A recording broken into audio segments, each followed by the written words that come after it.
Hi guys, welcome back to this channel. On today's video, I'm gonna show you the falling snow effect tutorial on CapCut.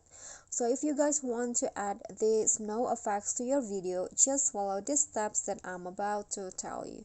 So first, you just need to import your clips to CapCut and then just go to video effects and find Christmas. Okay, the Christmas category, and in here and under the Christmas category there are so many snow effects that you can add.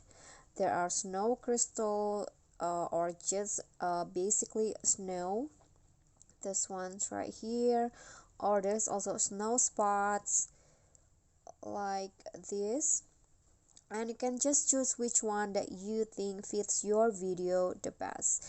There's also snowflakes, but the one that I'm going to add to my video is the snow spot. And here you can also adjust the effects into your liking. You can adjust the speed and also the atmosphere. So I'm going to go with 60, and then after that click on a check icon. Then you can just align, adjust the how much or how long the effect will be in your video, and here is the result. Okay guys, so that's all from me. Thank you guys so much for watching. Don't forget to like, comment, subscribe, and click on the thanks below. I'll see you all in the next tutorial. Bye.